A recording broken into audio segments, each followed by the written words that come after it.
अस्सलाम वालेकुम dear students. Second year आज हमने चैप्टर नंबर 15 स्टार्ट करना है। हमारा ये फर्स्ट चैप्टर होगा and that is about chemical industries in Pakistan. Common chemical industries जो पाकिस्तान में काम कर रही हैं हम उनको स्टडी करेंगे और इनमें मेजरली हम सीमेंट इंडस्ट्री, पेपर इंडस्ट्री और फर्टिलाइज़र इंडस्ट्री को डिस्कस करेंगे। तो सबसे पहले तो ये डिस्कस करेंगे कि ये इंडस्ट्रीज़ क्यों लगाई जाती हैं या इनका मकसद क्या होता है।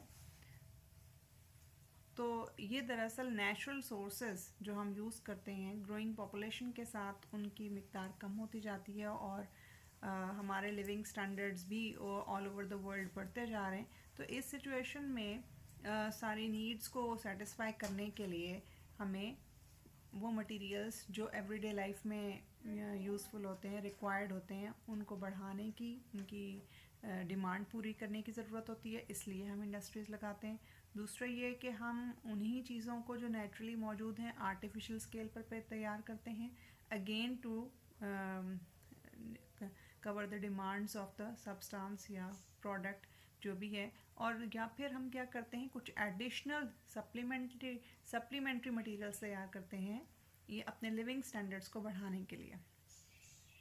तो उसके लिए पाकिस्तान के अंदर जो इंडस्ट्रीज़ काम कर रही हैं वो बहुत सारी तो वही हैं जो पाकिस्तान बनने के वक्त थी, और पाकिस्तान बनने के वक्त 1947 में बहुत ही थोड़ी शायद एक दो पेपर इंडस्ट्रीज़ थी और इसके अलावा बहुत ही कम सीमेंट इंडस्ट्रीज़ एक दो काम कर रही थी, और बाकी सब की सब ये बाद में हमारे पास इस वक्त जो है फर्टिलाइज़र इंडस्ट्रीज़ भी हैं मुल्क में, सीमेंट इंडस्ट्रीज़ भी काम कर रही हैं, पेपर इंडस्ट्रीज़ भी काम कर रही हैं और आयरन और दूसरी हैवी इंडस्ट्रीज़ भी काम कर रही हैं जो इस वक्त पाकिस्तान को डेवलपिंग कंट्रीज़ की लेन में लेकर आई हैं। तो हम इनको बारी बारी देखते हैं। सबसे पहले हम फर्टिलाइज़र इंडस्ट्री को देखेंगे। फर्टिलाइज़र्स जो हैं वो क्या होते हैं? Fertilizers are the substances which are required to increase the nutritional value of the soil. Soil के अंदर जो भी न्यूट्रिएंट्स मौजूद हैं उनको इन्हांस करने के लिए ये ज़रूरी होते हैं। इनकी रिक्वायरमेंट क्यों होती है या क्यों हम यूज़ करते हैं? पुराने वक्तों में जब मतलब कि इंसान खेती बाड़ी करता था और अपनी खुराक तैयार करता था, वहाँ से फसल उगाता था, तो वो उसके लिए काफ़ी होती थी और उसके इर्द गिर्द जो पॉपुलेशन थी उनके लिए वो काफ़ी हो जाती थी। लेकिन अब जो है वो हमारी क्रॉप जो मतलब कि एक प्रोडक्टिव एरिया के अंदर प्रोड्यूस हो रही है वो पूरी पॉपुलेशन को या उस रिक्वायर्ड लिमिट तक नहीं आ रही। हमें उसको बढ़ाने के लिए उसके अंदर न्यूट्रिशंस ऐड करने पड़ते हैं ताकि क्रॉप की अमाउंट बढ़े, ताकि न्यूट्रिशनल वैल्यूज़ की बढ़े और ज़्यादा पॉपुलेशन उससे फ़ायदा उठा सके। दूसरा कि सॉइल के अंदर लैंड को हम बार बार यूज़ कर रहे होते हैं, हम उसको ब्रेक नहीं दे रहे होते, रेस्ट पीरियड नहीं दे रहे होते। बार बार यूटिलाइज़ करने से उसकी जो नरिशमेंट यूज़ हो जाते हैं या ख़त्म हो जाते हैं, उनको रिप्लेनिश करने के लिए, दोबारा ऐड करने के लिए हम फर्टिलाइज़र्स ऐड करते हैं। तो पुराने वक्तों में फर्टिलाइज़र्स यूज़ किए जाते थे लेकिन वो खुद बनाए जाते थे, उसको हम मैन्योर कहते थे।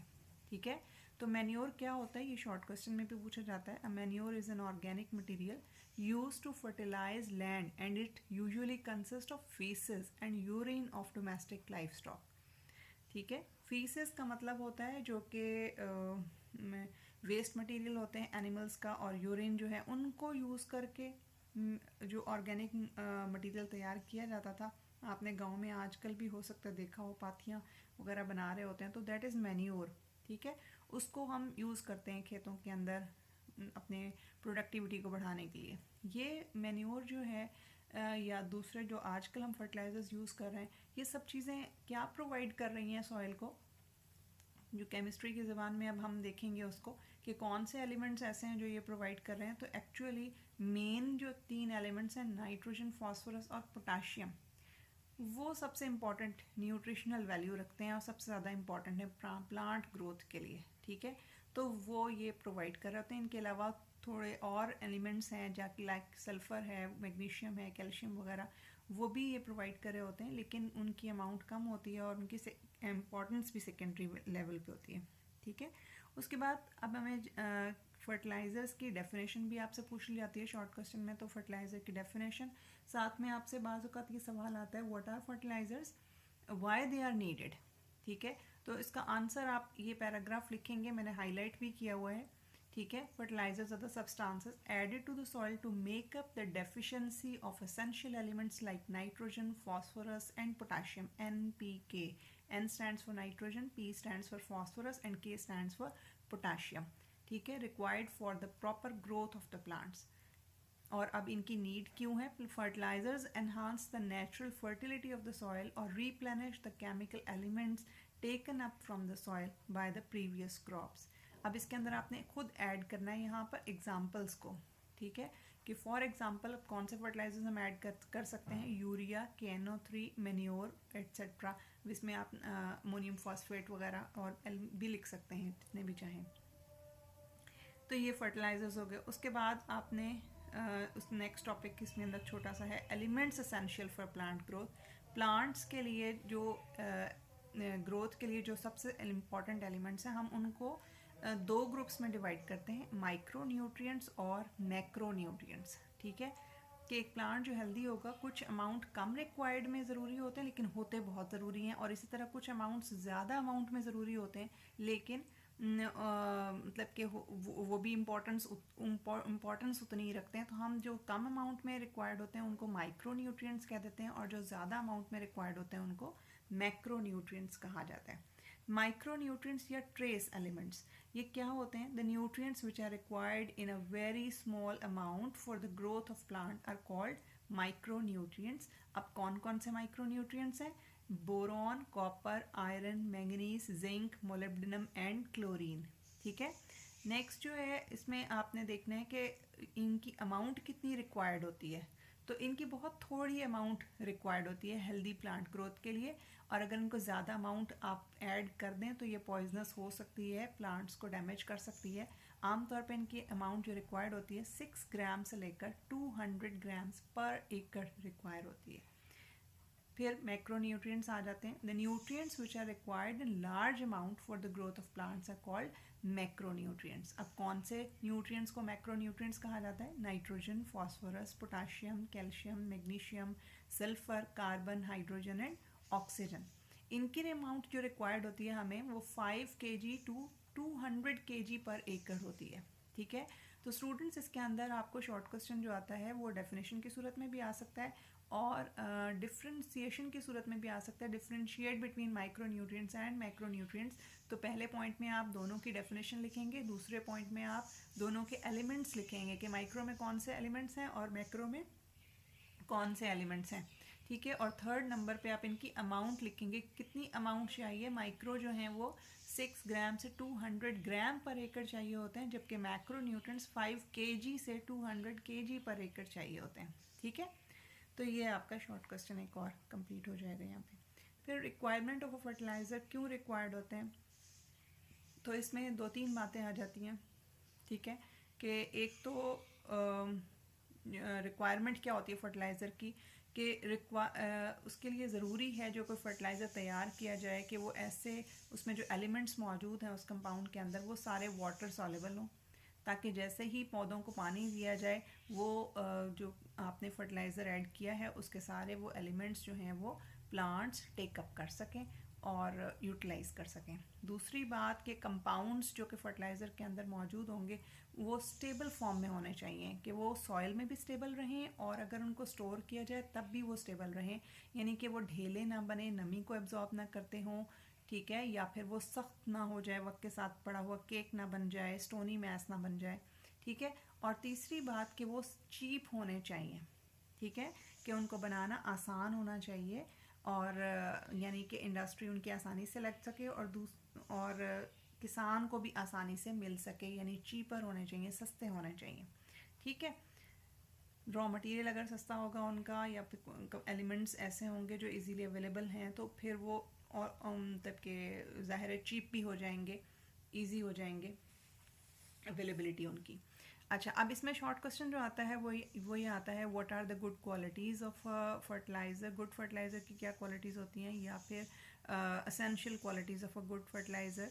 ठीक है, या फिर आप इसको कह सकते हैं कि what is the need of a fertiliser, ठीक है। तो इसके अंदर आपने यही पॉइंट्स, ये 7 पॉइंट्स लिखने हैं। The elements, the nutrient elements present in it must be readily available to the plant, कि जो भी एलिमेंट्स उस फर्टिलाइज़र के अंदर मौजूद हैं वो प्लांट इजीली एब्जॉर्ब कर सके, ठीक है। Secondly, it must B Fairlie soluble in water so that it thoroughly mixes with the soil, ठीक है, अच्छी तरह वो मिक्स हो जाए, हर जगह पे एक जितनी अमाउंट पहुँचे, होमोजीनियस सोल्यूशन बने उसका पानी के अंदर।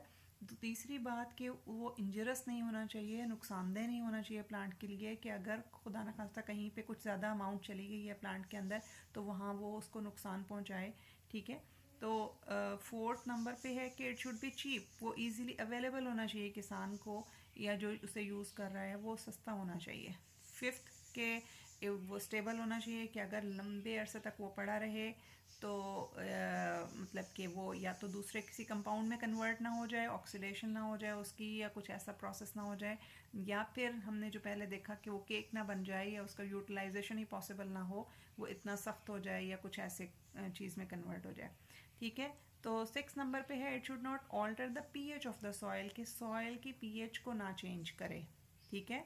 सॉइल की एक ख़ास पीएच होती है 5.8 से आमतौर पे मेरा ख्याल है 6.8 या 9 तक रेंज करती है। तो इसके अंदर सॉइल जो होती है वो मैक्सिमम आपको बेनिफिट दे रही होती है, मैक्सिमम क्रॉप प्रोड्यूस कर रही होती है। इससे ऊपर और इससे नीचे फिर वो बैरन होती जाती है। तो पीएच जो है अगर वो इससे ज़्यादा एसिडिक हो जाएगी या बेसिक हो जाएगी तो भी प्लांट्स ग्रो नहीं करेंगे। तो पीएच सॉइल की मेंटेन रहनी चाहिए। और last of all but not the least, rain water, rain से या पानी से जो है it should be converted into a form with the plant can assimilate easily, यानी कि पानी उसके अंदर मिक्स हो जाए या बारिश आ जाए तो उससे वो और ज़्यादा सहूलत के साथ प्लांट्स उसको एब्जॉर्ब कर सकें, ठीक है। तो नेक्स्ट अब हम चलते हैं क्लासिफिकेशन ऑफ फर्टिलाइज़र्स की तरफ, कि अब हम फर्टिलाइज़र्स जो हमने पढ़े मेन जो हमारे पास होते हैं NPK फर्टिलाइज़र्स होते हैं, नाइट्रोजन, फास्फोरस और पोटाशियम फर्टिलाइज़र्स, इनको हम क्लासीफाई कैसे करते हैं? इनको हम इन्हीं NPK की बेस पर ही नाइट्रोजिनस फर्टिलाइज़र्स, फॉस्फेटिक फर्टिलाइज़र्स और पोटाशियम फर्टिलाइज़र्स 3 कैटेगरीज़ में हम यहाँ क्लासीफाई कर रहे हैं।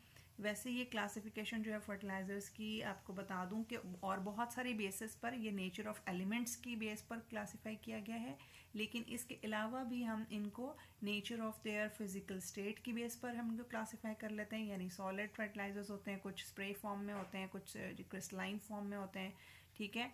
इस बेस पर भी हम इनको क्लासिफाई करते हैं और इनको इनकी मतलब के नेचर ऑफ देयर पीएच की बेस पर भी कुछ एसिडिक फर्टिलाइजर्स होते हैं जो कि अल्कलाइन सॉइल्स में यूज़ होते हैं। इसी तरह कुछ बेसिक फर्टिलाइजर्स होते हैं जो कि एसिडिक सॉइल्स में यूज़ होते हैं, कुछ न्यूट्रल फर्टिलाइजर्स होते हैं, ठीक है। तो उस बेस पे भी क्लासीफाई किया जा सकता होता है, ठीक है।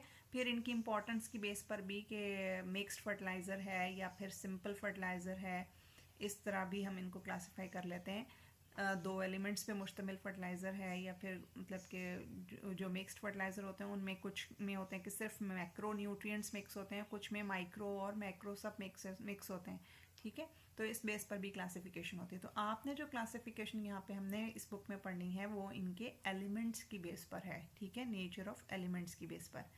तो इसमें सबसे पहले हम नाइट्रोजिनियस फर्टिलाइज़र्स को देखेंगे और नेक्स्ट लेक्चर में हम इंशाल्लाह इनको डिटेल से स्टडी करेंगे। नाइट्रोजन कंटेनिंग फर्टिलाइज़र्स, नाइट्रोजन की इम्पोर्टेंस को जान लेंगे हम यहाँ पे कि नाइट्रोजन क्यों ज़रूरी है प्लांट्स के लिए। ये प्लांट्स की जो अर्ली स्टेज है ग्रोथ की और स्टेम्स और लीव्स की ग्रोथ, उसके अंदर बहुत ज़्यादा इम्पोर्टेंस है इसकी नाइट्रोजन की। तो ये नाइट्रोजन आपको पता है कि प्रोटीन के स्ट्रक्चर में भी मौजूद होता है और ये यानी कि प्लांट्स के अंदर प्रोटीन कंटेंट बनाता है। इसके अलावा प्लांट के लीव्स को ग्रीन कलर देता है और इसी तरह ये यील्ड और क्वालिटी ऑफ द प्लांट्स को भी इम्प्रूव करता है, ठीक है।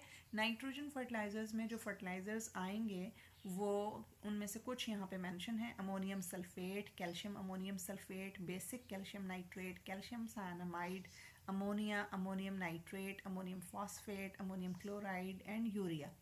तो स्टूडेंट्स ये जहन में रखना है कि हर एलिमेंट हर कंपाउंड जिसके अंदर कोई एलिमेंट आ गया, जिस तरह मैंने अब कहा कि नाइट्रोजन डाइऑक्साइड या कोई भी ऐसा कंपाउंड कह दूं जिसमें नाइट्रोजन मौजूद हो तो वो कंपाउंड नाइट्रोजन का सोर्स नहीं होगा प्लांट्स के लिए, ठीक है। सिर्फ चंद वो कंपाउंड्स ही हम इसमें लिस्ट कर सकते हैं जो कि प्लांट्स उनको एब्जॉर्ब कर सकें और उनको यूटिलाइज कर सकें, ठीक है। वही कंपाउंड सिर्फ नाइट्रोजनस फर्टिलाइजर्स कहलाएंगे। तो आपके सिलेबस में हमने 3 कंपाउंड्स इनमें से डिटेल से डिस्कस करने। एक अमोनिया हम करेंगे, अमोनियम क्लोराइड करेंगे, और आई थिंक अमोनियम सल्फेट है या अमोनियम फॉस्फेट है, यस हमारे पास अमोनियम नाइट्रेट है, सॉरी, ठीक है। अमोनियम नाइट्रेट हम स्टडी करेंगे, यूरिया हम स्टडी करेंगे, और हम अमोनिया को स्टडी करेंगे एज अ फर्टिलाइज़र, ठीक है। तो अमोनिया हमारा फर्स्ट होगा, ये नेक्स्ट लेक्चर में हम इंशाल्लाह इसको स्टार्ट करेंगे। आज के लिए इतना काफ़ी है। Thank you so much. अल्लाह हाफिज़।